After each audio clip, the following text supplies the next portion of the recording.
Good morning, Michigan Ultimate Survivor League owners who are still alive in this league and are still currently playing for something, or maybe perhaps you just like watching these podcasts.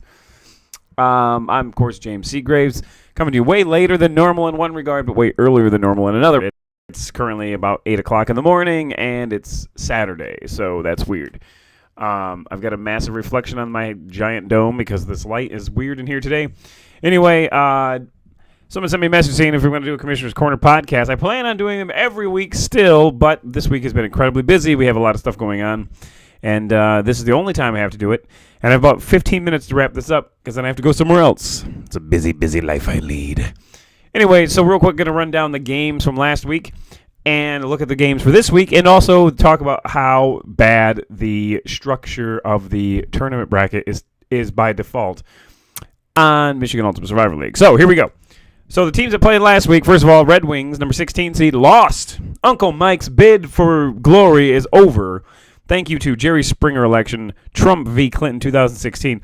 Very shocking there. A lot of people thought that Red Wings would be all Hillary-esque and just dominate this team. And then, of course, they came back and proved the nation and also the naysayers wrong.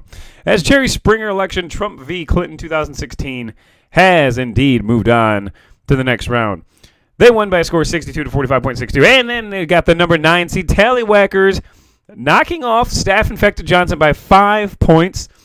So, unfortunately, old Robert Harville's team, season comes to an end, but a very valiant effort for your first year. Congratulations to you. Tallywhackers, that's old Joshy C. He's been in this league for a long time. He might have been in the first year. He's finally getting it together. It only took him 4 years. Sounds like a Lions coach. Anyway, some of them never get together, by the way. Bill Polian Dynamite just absolutely beats the shit out of the Honolulu Blue Balls, 99.92 to 41.42. Larry Weinberg, he is done for the year. And Louis Diana had that 1 week where he was randomized. Cost him a potential bye for the first week, but he doesn't care. He comes in here and almost scores 100 points in the playoffs, so congratulations to you. Not a good week for Addison alumni, I'm afraid, as the Oviedo Honey Badgers, the number 12 seed, falls to My Crabtree Itches, 83.72 to 69.44. My Crabtree Itches moves on, and we'll tell you who they play here in just a second. I'm trying to remember who the heck that is. I've got a bad tooth, so I'm all messed up. Brian Lydell, of course, who that is.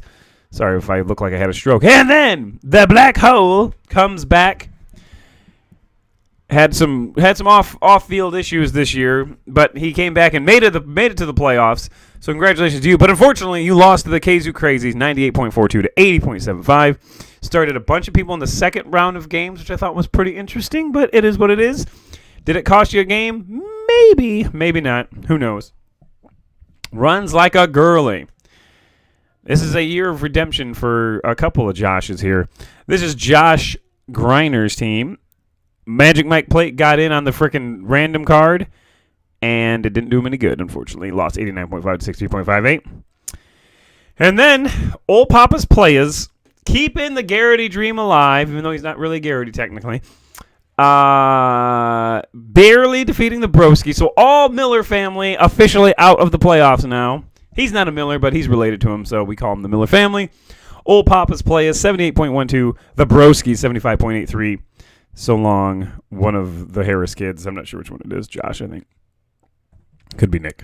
Could be Eric. And then in the biggest upset of the week, T-Tokes on the random card comes in and beats Ashley Manning's HGH supplier handedly by a score of 71.87 to 51.97. So a 20-point victory, basically, for the random card. So just to recap, the T-Tokes are in to the next round. Magic Mike and was a 24 seed. Staff-Infected Johnson, both the other wild card random teams, lost. But T-Tokes, their season is alive because of our weird playoff structure. Sorry, I got to take a drink here. You know what that? Oh, that is not great. Anyway, so if you were looking at the bracket earlier, if you watched last week's podcast, you probably remember me saying, for some reason, this... you can hear a lot of background noise. You got like 85 kids staying here. But for some reason, the bracket by MUSL or the My Fantasy League, I should say, not MUSL. I don't take credit for any of this because it's garbage. Was designed by like a second grader, maybe even worse than that, because I'm pretty sure my daughter knows how to draw a proper bracket. She's in first grade. But so what we had to do is and again, I apologize that I had to do this so late, but better late than never is what they say, because I can't even think straight half the time. So I, this morning, went and drafted the proper bracket so that this should be, at least for this round, and I went through and I tried to make sure that everything like a traditional bracket would line up properly, is right. So what you're looking at now is currently, at least for round 2, the proper setup. I believe it's set up all the way through now, but with this site, you never know. So let's take a look at this week's game, shall we? We shall. First of all, Wally, who had the most historic run in MUSL history, will be taking on the Jerry Springer election. So, can the magic of the Trump train continue? We don't know. Will he run into a Wally? Okay, that was bad. Anyway, no, I thought it was pretty good, actually. So, Jerry Springer election takes on Wally for the first game of the week. And then, a team has no name, who I do not like, because they beat me for the championship of the conference, but I love you anyway. Brandon Koski. Taking on the Tallywhackers. That is the number 8 seed, I believe, going on against the Tallywhackers there. So that's the winner of that game should play the winner of the Wally game. This bracket should be right now, but we have to double check. Bill Polian Dynamite goes on to take on the Irish Shamrocks this week. That Irish Shamrocks team is... Why does it never show me who the heck's team it is? Whose team is that? Well, this is garbage. Chris Amos. That's right. Chris Amos. We knew that. Of course we did. So he's playing Louis Diana's team there for the second round. Tenacious D taking on Mike Crabtree Itches. Fresh off their victory over the 12 seed. That's Well, perhaps I'm an idiot, but I just realized that Josh Crampton has 2 teams in the playoffs. Holy crap. So, and we've always said, now it is very unlikely, but if both of these teams win the next 2 games, then Crampton will be playing himself in the playoffs. And we always said, well, you can have 2 teams, but they can't be in the same conference because you don't want them to play each other. And our response is, well, if they are good enough to get both of their teams in the playoffs and they actually happen to play each other, then you should be rewarded. So there's a chance that would happen. It's an outside chance, but there's a chance. Password is Taco taking on the Kazoo Crazies. Old lovable crazy legs himself. Colin Cote goes up against the number 2 overall seed. Password is Taco this week. That is Dom Valenti. Strangely enough, I have a Dom Valenti and Dom Valentin. There's like literally an N is the difference between their names, both in my life. What are the odds of that? I'll never know. So that's really weird. Has nothing to do with football, but yeah. Password is Tacos. Dom Valenti. He's going to take on Kazoo Crazies. The New Orleans Rock Chucks taking on Runs Like a Girly. Jeffrey Arbogast, if you're out there somewhere, I remember you saying, "Well, you're a good job on this draft, on this pick, because your team is a bunch of simpletons."